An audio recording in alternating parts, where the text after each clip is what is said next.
প্রথম দাবি হলো আমাদের অনতিবিলম্বে 10ম গ্রেডের নিয়োগ চাই। কেন 10ম গ্রেডের নিয়োগ চাই? আপনি দেখেন ডিপ্লোমা নার্স, ডিপ্লোমা যারা ইঞ্জিনিয়ার আছে, সকলেই ডিপ্লোমা যারা আছে তাদের 10ম গ্রেড নিয়োগ চাই আছে, অথচ আমরা যারা ডিপ্লোমা মেডিকেল করি এদেরকে 10ম গ্রেড নিয়োগ নাই। এটা কি বৈষম্য নয়?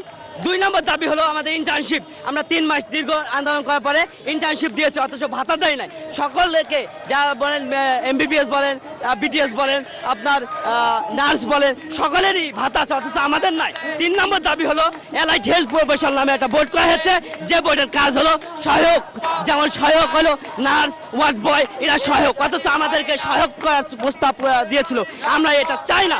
আমাদের 73টা ডিয়াক লিস্ট আছে, যদি আমরা সহায়ক হই তাহলে আমাদের কেন ডিয়াক লিস্ট দেবে? আমরা এটা মানি না। আমরা সহকারী, আমরা DMF। আমরা আপনারা দেখেন যে প্রতিটা উপজেলা এবং জেলা হাসপাতাল জরুরি বিভাগে যে ডাক্তার আছে তারাই হলো এই মেডিকেল অ্যাসিস্ট্যান্ট বলেন বা DMF বলেন এবং উপসহকারী কমিউনিটি মেডিকেল অফিসার, এরাই কিন্তু আমরাই। 4র্থ দাবি হলো উচ্চশিক্ষা। এই উচ্চশিক্ষা সকলের ডিপ্লোমাতে আছে, নার্স বলেন, ইঞ্জিনিয়ার বলেন, সকলেরই উচ্চশিক্ষা আছে, অথচ এই ডিপ্লোমা মেডিকেলে নাই। আমাদের দেখতে পাচ্ছেন এখানে রয়েছে বঙ্গবন্ধু শেখ মুজিব মেডিকেল বিশ্ববিদ্যালয়, যেখান থেকে তৈরি হয় বড় বড় ডাক্তার, FCPS।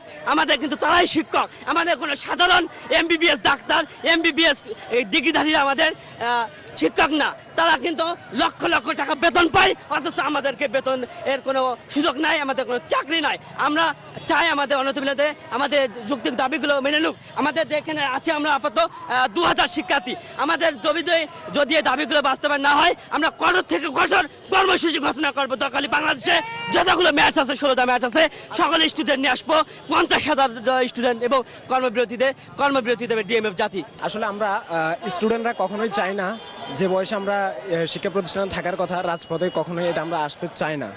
আমরা অনেকেরই সন্তানের বয়সী, ছোটো ভাইয়ের বয়সী, কিন্তু লজিক্যাল দাবি নিয়ে আমরা এখানে আসছি। সেটা হচ্ছে আমাদের 4 দফা দাবি। আমাদের ইন্টার্নশিপ ছিল, বোর্ড ছিল, জব সেক্টর ছিল, আমাদের উচ্চশিক্ষার একটা দেওয়ার কথা ছিল, সব কিছু কেড়ে নিছে। এখন দেখেন, আপনারা বলতে পারেন যে যারা পলিসি মেকার তাদের থেকে তো তোমরা বেশি জানো না। হ্যাঁ, দিস ইজ ট্রু যে আমরা তাকে বেশি জানি না, বাট আমাদের তো সচেতনতা বোধ হয়েছে। আমরা সায়েন্স ব্যাকগ্রাউন্ড থেকে এখানে এসে বেকার কেন হব, এটা একটা প্রশ্ন থাকে না? তো এখন হচ্ছে আমরা আগে যে আন্দোলন করছি ওইটা বাদ, বাট আমি ফার্স্ট ইয়ারে থাকা অবস্থায় যে আন্দোলনে পার্টিসিপেট করতেছি, আজকে 97তম দিনে আমি ঢাকায় আসছি। আমি কিন্তু স্কুলের গণ্ডি পের হয়েছি মাত্র, আমার রাজপথে থাকার কথা না। তাহলে কে বাধ্য করতেছে? স্বৈরাচার সরকার এগুলো প্রসেসিংটা শুরু করে দিয়ে গেছে। এখন আপনারা বলবেন যে বর্তমান সরকারের দোষ কি? আমি বর্তমান সরকারের দোষ দিচ্ছি না, তাদের নজরে বিষয়টা দেওয়ার চেষ্টা করছি। এবং ডক্টর ইউনূস স্যার উনি একজন আইডিয়াল পারসন, এবং উনি দরিদ্র বিমোচন এবং হচ্ছে বেকার নিরসন করতে চাই। তো এই ক্ষেত্রে উনি এত বড় মাপের একজন মানুষ, উনি তো হেঁটে হেঁটে আর ম্যাচের খবর নেওয়ার সুযোগ নেই। এজন্য আমরা আইনের অনুকূলে থেকে যেভাবে দেশে নৈরাজ্য সৃষ্টি না হয়ে শাহবাগের মতো ঢাকার একটা সেন্ট্রালে এসে যেভাবে সুস্থ সবলভাবে আন্দোলন করার কথা, আমরা ওইটাই করছি। বাট পুলিশ এসে বলছে, হু আর ইউ, তোমরা কে? তো আমি পুলিশকে বলতে চাই, পুলিশ, আই এম স্টুডেন্ট এবং আমি এই দেশের একজন নাগরিক। তো পুলিশ আসলে বাধা প্রয়োগ করতে পারে না। তো আসলে আমরা আমাদের দাবি আদায় না হওয়া পর্যন্ত রাজপথ ছাড়ছি না। 3 মাস যাবৎ শান্তিপূর্ণ আন্দোলন করেছি। তো 3 মাস শান্তিপূর্ণ আন্দোলন করার পরেও আমাদের কোনো দাবি দাবা কর্তৃপক্ষ আমলে নেয় নাই বলেই আমরা রাজপথে নেমেছি। আমরা মানে এত সহজে রাজপথে আসি নাই। আমরা যখন দেখতেছি আমাদের উপায় অন্ত নাই, দেয়ালে পিঠ থেকে গেছে, ঠিক তখনই আমরা রাজপথে চলে আসছি। এবং আমাদের দাবি দাবা যদি না মানা হয়, যতক্ষণ না পর্যন্ত আমাদের দাবি মানা হচ্ছে, আমরা রাজপথেই থাকবো। এবং আমাদের এটার শুরু হওয়া রাজপথেই হবে। আমাদের দাবি আদায় হবে, আমরা রাজপথ ছাড়বো, অন্যথায় আমরা রাজপথ ছাড়তেছি না। সকাল 10টার সময়, সেই সময় আপনারা দেখেন শাহবাগের এই পাশে জাতীয় জাদুঘর আছে, সেই জাদুঘরের সামনে থেকে আমরা একটা বিবৃতি দেই, একটা বার্তা দেই যে আমরা সাধারণ মানুষের যে কষ্ট হোক সেটা আমরা চাই না।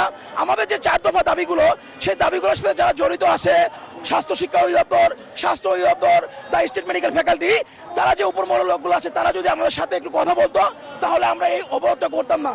এরপরে যখন আমরা এখানে অবরোধ করেছি, আমরা উপরমহলকে জানিয়েছি, আপনারা যদি 1 ঘন্টার মধ্যে আমাদের এই 4 দফা দাবি যদি বাস্তবায়ন না করেন, তাহলে আমরা এই রাস্তা অবরোধ করে রাখবো। আসলে দেখেন, আমরা চাই না মানুষের কষ্ট হোক। আমরা সাধারণ শিক্ষার্থী, আমরা চাই পড়ার টেবিলে আমরা পড়তে, আমরা পরীক্ষা দিতে চাই। আমরা চাই না মানুষের কষ্ট হোক, কারণ আমরা মেডিকেল পেশায় জড়িত, মানুষের কষ্ট আমরা বুঝি। সেই জন্য আমরা 1 ঘন্টা সময় দিয়েছি আমাদের উপরমহলকে।